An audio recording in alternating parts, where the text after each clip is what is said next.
debate de 1976 es importante porque se da entre el primer presidente en funciones, que fue Gerald Ford, y un exgobernador de un estado del sur, que no era muy conocido nacionalmente, que fue James Carter.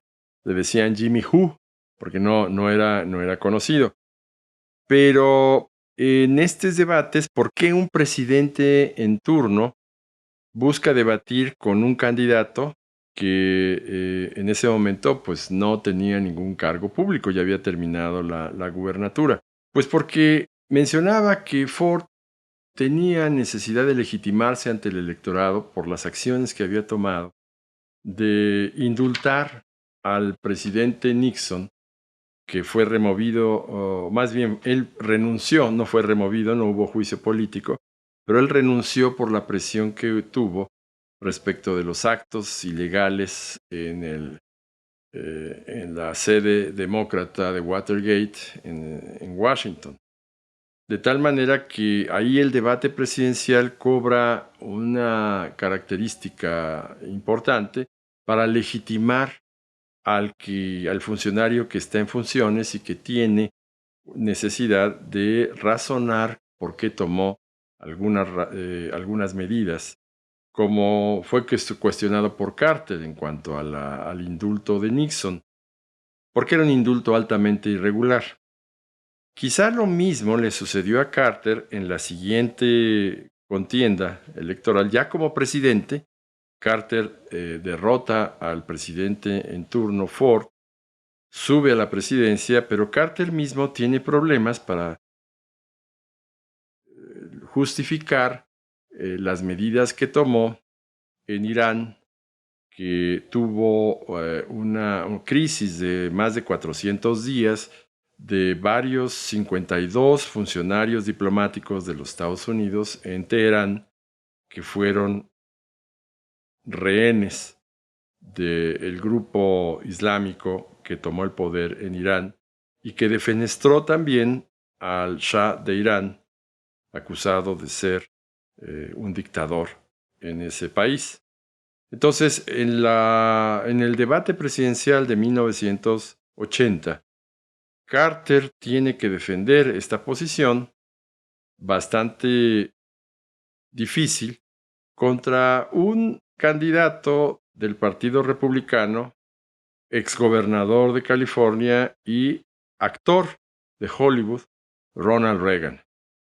Ronald Reagan pues tiene un dominio total en los medios televisivos y cinematográficos, y su presencia nos recuerda un poco la apariencia tranquila, dominante de Kennedy 20 años antes, frente a Carter, que pues tiene que justificar algunas acciones que se tomaron y que no llevaron a buen término la crisis de los rehenes de Irán.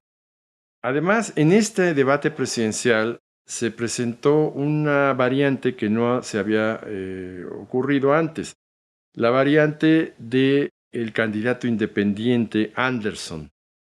Se permitió por primera vez que no solo los candidatos de los partidos registrados, sino que hubiera un candidato independiente, John Anderson, y que debatiera en ese debate presidencial. Carter se opuso como presidente contendiente a la reelección, pero Reagan quizá vio una oportunidad para que tuviera un aliado en la crítica hacia el presidente por la conducción de la crisis anterior. Entonces, en estos debates, que fueron varios debates, Reagan aceptó a Anderson, pero Carter se retiró. Carter se rehusó a aparecer. Y por lo tanto, el primer debate fue entre Reagan y Anderson. El segundo debate fue entre Reagan y Carter. Y allí sí se dio una exclusión del candidato independiente. Esos candidatos independientes volverían otra vez en elecciones futuras. Pero déjenme decirles que en 1984, ya en el debate presidencial de esa época, hay la inclusión de los debates de vicepresidente por primera vez. Los vicepresidentes no debatían porque incluso todavía en la actualidad consideran que sus debates no contribuyen, ni mejoran ni empeoran, pero no contribuyen en nada al debate de los candidatos a la presidencia. Ahora estamos un poco viendo la cara de la moneda distinta. En 1984 se da un detalle interesante entre el presidente Reagan, que es el que vence al expresidente Carter 4 años antes, y se enfrenta a Walter Mondale, que había sido el vicepresidente de Carter. Reagan domina finalmente el escenario y en ese debate, el 21 de octubre de 1984, hay una coincidencia de los debates presidenciales, fundamentalmente que se verifican en el mes de octubre, independientemente del año. No todos, pero sí hay un predominio del mes de octubre para realizar estos debates. El asunto que iba fundamentalmente a explotar Walter Mondale en esa ocasión era que la edad de Ronald Reagan, que ya le había provocado críticas de que estaba demasiado grande para buscar una reelección y continuar otros 4 años. Pero con una simpatía, digamos, y con una lógica interesante, Reagan le para en el segundo debate que tiene con Mondale una frase que queda en la historia grabada. Y dice Reagan claramente: no haré de la edad un tópico a discutir en esta campaña. No voy a explotar, por razones políticas, la inexperiencia y juventud de mi oponente. De tal suerte que es una forma muy elegante de decir al oponente inexperto, joven, y en cambio él ya maduro, pero con experiencia, y en consecuencia no iba a explotar esa cuestión. Es interesante también tomar en cuenta que desde 1976 la organización que está detrás de los debates presidenciales televisivos hasta 1988 es una organización civil de la Liga de Mujeres Votantes, es decir, quien se encarga de coordinar, de consensar los debates de los candidatos presidenciales, es la Liga de Mujeres Votantes. Como parte de coadyuvante de esta asociación, también aparecen las universidades. Las universidades que desde 1956, la Universidad de Maryland, por ejemplo, un estudiante de nombre Frederick Kahn, propuso que hubiese un debate de candidatos presidenciales en la universidad. Y esto es una cosa recurrente porque en muchos de los debates posteriores son las universidades las que promueven o coadyuvan a quien está organizando finalmente ese debate. De hecho, la Universidad de Harvard y la Universidad de Georgetown en 1984 enfatizaron en diversos actos que deberían de continuar los debates como parte de la selección para los candidatos presidenciales. Entonces aquí está un actor muy importante, neutro, académico, para propiciar el debate de los argumentos que tienen estas personas. En 1988 continúa el debate presidencial, ya también con el debate complementado con el debate de los vicepresidentes.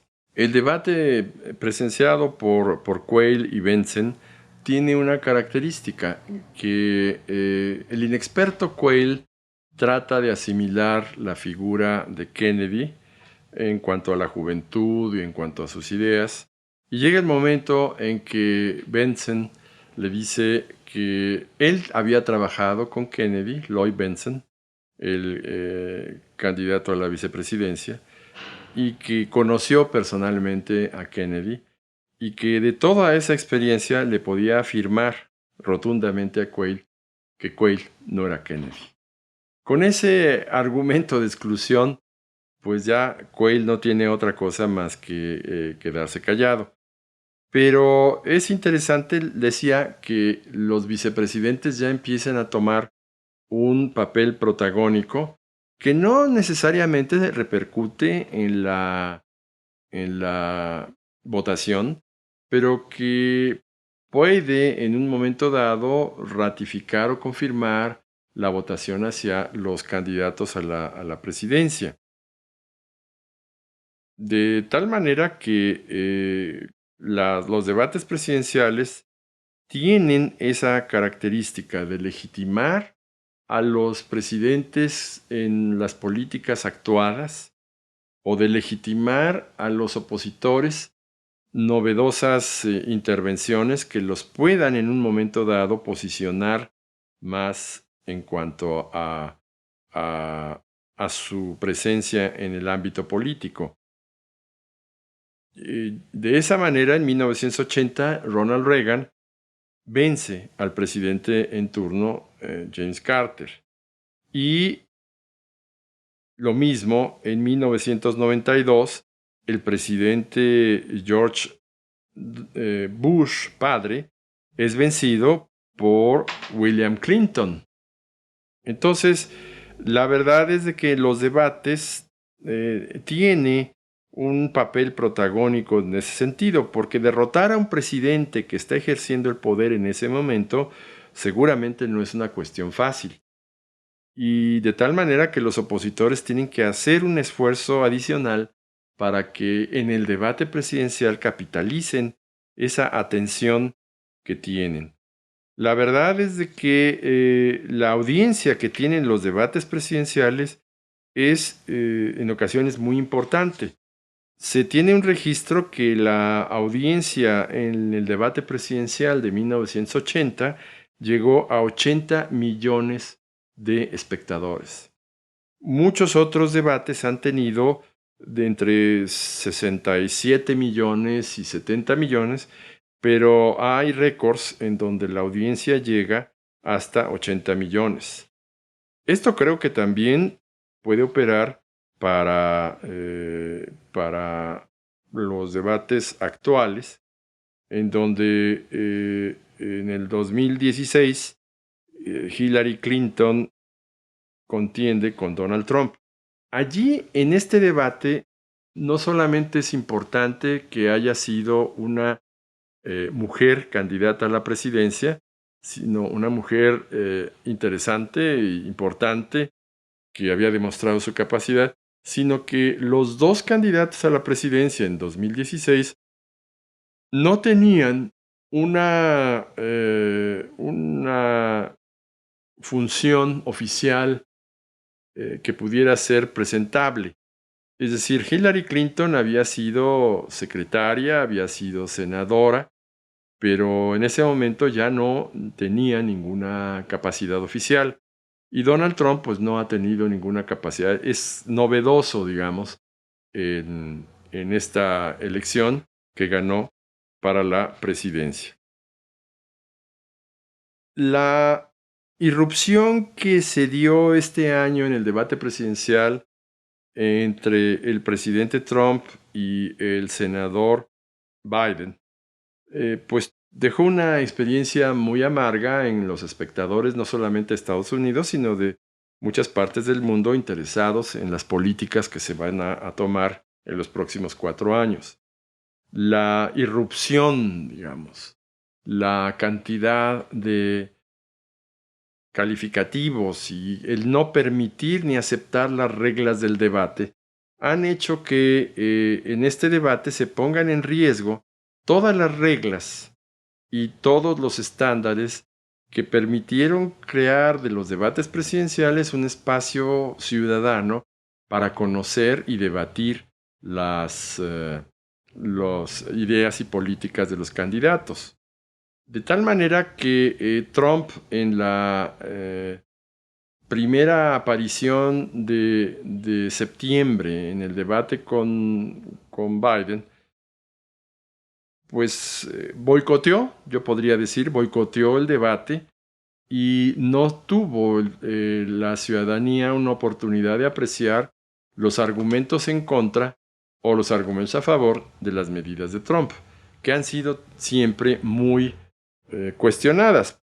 Aparte, porque no hay seguridad de cuáles son sus medidas. En un momento dice, voy a negociar un acuerdo para financiar los apoyos económicos por el coronavirus. Después dice que no.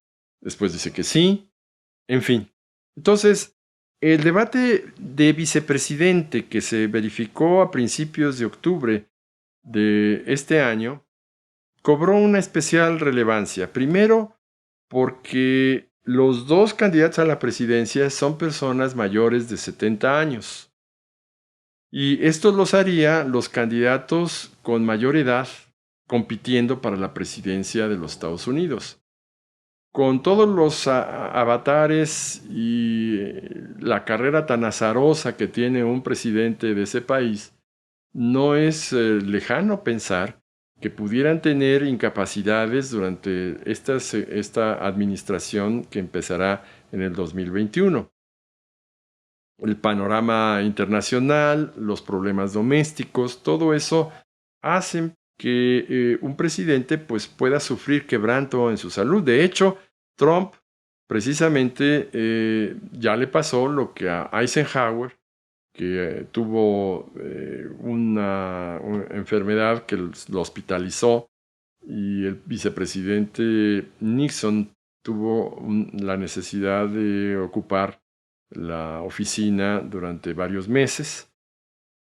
Y lo mismo, como candidato a la reelección, Trump mismo padeció ya y padece actualmente el coronavirus, del cual pues él se sentía exceptuado. Entonces ya es un candidato que tiene en su haber un estado de salud bastante deteriorado, una obesidad y una edad que no auguran las mejores condiciones de salud para un presidente de ese país. Por otro lado, Biden, si bien no ha tenido ningún problema de salud, pero es el mayor de todos los candidatos porque ya tiene 77 años. Se le ve vigoroso y se le ve dando discursos a favor de la unidad.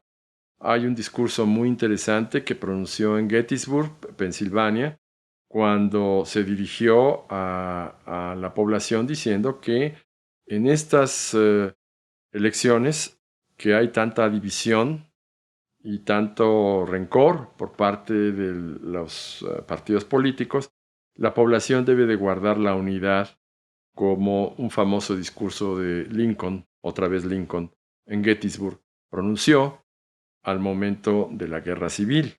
Lo que importa es la unidad de esto. Y esa pregunta afloró en el debate vicepresidencial actual, donde Kamala Harris respondió lo mismo que Michael Pence sobre la pregunta de una joven que estaba confundida y diciendo, ¿cómo es posible que escuchemos tanto discurso de desunión y de odio en un momento en que necesitamos tener la unidad? Y en realidad la unidad se presenta de ese país, se presenta como algo sustancial, fundamental para llevar a cabo cualquier medida de regeneración económica o de regeneración social. En ese sentido, las campañas son muy disruptivas, las campañas precisamente que se basan en el ataque de un candidato a otro y en la exclusión y un poco el odio que reflejan las palabras para demeritar, para disminuir al otro candidato, dejan huella, dejan rastro en las campañas presidenciales. Y los debates televisivos lo que deben de ser, deben ser una discusión muy seria de las soluciones, de las argumentaciones detrás de las políticas que van a llevar a cabo los candidatos a la presidencia. No puede ser una extensión de la campaña política normal, donde se vale el lenguaje abusivo, el lenguaje humillante que muchas veces se utiliza en las campañas ordinarias. Pero Trump llevó al debate televisivo a ese campo. Y en cambio, el debate entre los candidatos a la vicepresidencia, el vicepresidente en turno, Pence, lo mismo que la senadora Kamala Harris, parece que hicieron un llamado a la cordura. Ustedes apreciarán que después de ese debate, el primero de ellos, hubo una especie de confort de parte de los espectadores de decir, este sí es un debate. Si bien no respetaron, sobre todo Pence no respetó los límites de tiempo y se prolongaba y así, etc. De todas formas, el mensaje en la argumentación llegó a la mayoría de los electores y eso es lo más importante. Aquí también vemos un debate de la vicepresidencia en donde enfatiza el género. Solamente ha habido 3 candidatas a la vicepresidencia antes que Harris, que han sido mujeres. La primer candidata a la vicepresidencia se dio en 1984 con la senadora Ferraro. Después estuvo Hillary Clinton en 2016 y igualmente Sarah Palin, joven, con McCain como candidato a la presidencia. Kamala Harris es la 4ª mujer en ocupar la candidatura a la vicepresidencia y eso también la hacía del debate importante. Lo que finalmente definió el debate fueron puntos concretos que están preocupando a la población y el primero es el caso de la designación de la Suprema Corte. Como saben, murió la ministra Ginsburg, una ministra liberal, y ahora se da el turno a una candidata a la corte de corte conservador, magistrada de impecable récord, pero finalmente con una ideología muy clara afín a Trump, Barrett. De tal suerte que si Trump festina, se apresura para nombrar a la nueva ministra, va a desbalancear el equilibrio que siempre es sano que la Suprema Corte de ese país tenga. Cuando se desequilibra el poder judicial con una ideología o con otra, sea una ideología oficialista o sea una ideología opositora, siempre hay problemas con los demás poderes. Por eso los ministros hasta este momento han tenido como norma que haya un equilibrio en las tendencias en cuanto a la resolución de la Suprema Corte. Se ha criticado que Trump no acababa la semana después de haber fallecido la ministra Ginsburg, cuando él propuso y el líder de la mayoría conservadora republicana en el Senado se apresuró a aplaudir de que la nueva ministra sería la magistrada Barrett. Esto rompe con los precedentes que se tienen no solamente para la Suprema Corte, sino por la actuación de un presidente. Por ejemplo, ¿recuerdan ustedes cuando Lincoln hace de la esclavitud y de la resolución de la Corte, que la legitima, todo un tema en el debate para senador del estado de Illinois, y ese debate fija precedentes muy importantes? Bueno, el presidente de la Corte que decidió, junto con la mayoría de sus colegas, el presidente Dred Scott, fue Roger Taney, como había mencionado, y Taney muere al poco tiempo de que Lincoln llega a la presidencia. Entonces, Lincoln tenía varios meses, o un mes por lo menos, para poder designar al sustituto de Roger Taney. Pero hablando de precedentes, siempre los precedentes son importantes porque dan neutralidad. Entonces la vacante en la presidencia de la Suprema Corte que le tocó a Abraham Lincoln proponer, él, a pesar de que estaba totalmente en contra de lo resuelto por Roger Taney en el tema de la esclavitud, no se apresuró ni demostró ansiedad por llenar el cargo con un ministro que tuviera unas ideas afines a él, sino que esperó varias semanas y el candidato vino después de que Lincoln accedió a la presidencia en 1861. Esto es un precedente muy valioso incluso para la actualidad, en donde Trump, a la semana de haber fallecido la ministra Ginsburg y además al momento en que hay una elección tan importante como esta, escasos 20 días quiere imponer a una candidata de su propia ideología, de tal suerte que se rompería este precedente.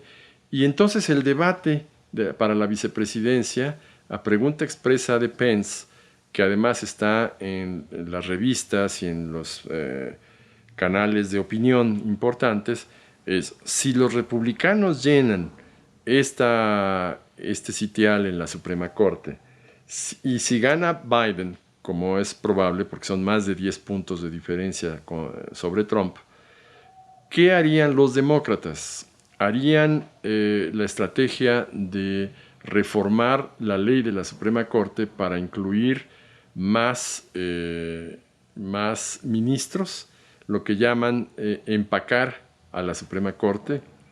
Este fenómeno de empacamiento, permítanme el término, de la Suprema Corte ya fue conocido con Roosevelt en los años 40, cuando la Corte sistemáticamente declaró inconstitucional las medidas de seguridad social, de bienestar social, que Roosevelt en su política del New Deal implementó en los Estados Unidos. Y cansado de esos precedentes, Roosevelt argumentó hacia 1937 que la Corte debería de tener una nueva integración con nuevos ministros finalmente de otra orientación ideológica.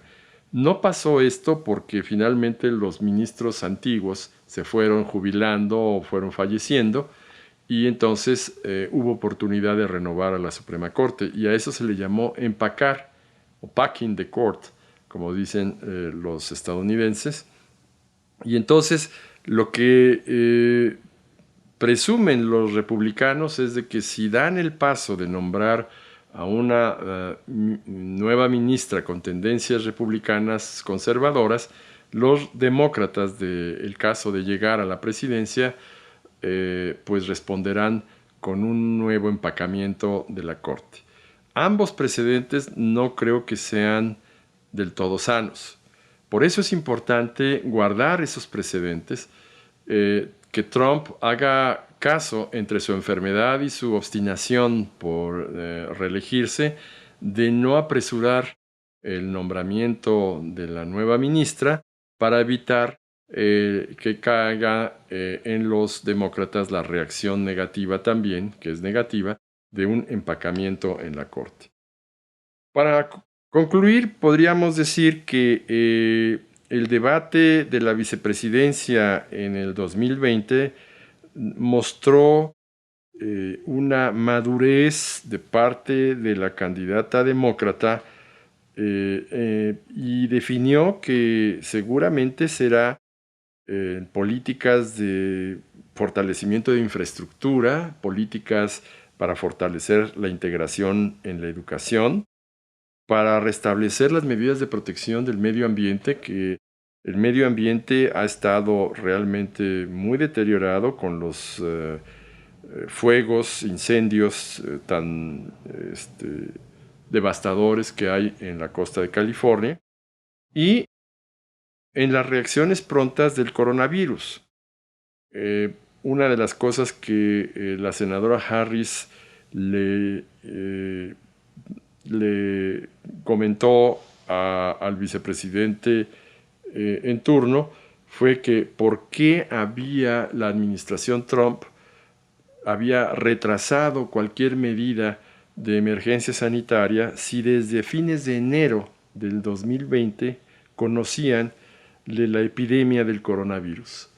Y Trump la disminuyó, no le dio la importancia que tenía y ahora tiene más de 210,000 muertos en el escenario de los Estados Unidos. Kamala Harris hace una apreciación del racismo que ha renacido bajo la administración Trump y que el presidente y el vicepresidente no niegan, finalmente tratan de atemperar, pero finalmente el surgimiento de estos grupos de extrema derecha racista están alertando mucho a la población.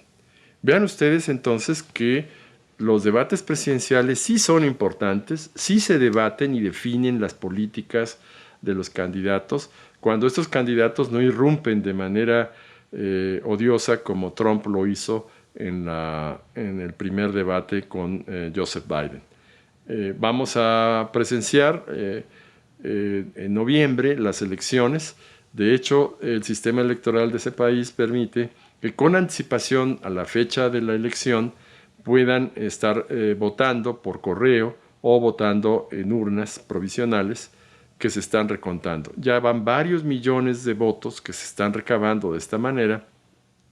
Así es que en este transcurso de los debates presidenciales 2020 ya hay una votación muy crecida que paulatinamente se está acumulando en las urnas de los Estados Unidos. Esperemos que todo salga bien, esperemos que no haya violencia por parte de los grupos extremistas de derecha para irrumpir en la selección del nuevo presidente de Estados Unidos. Muchas gracias.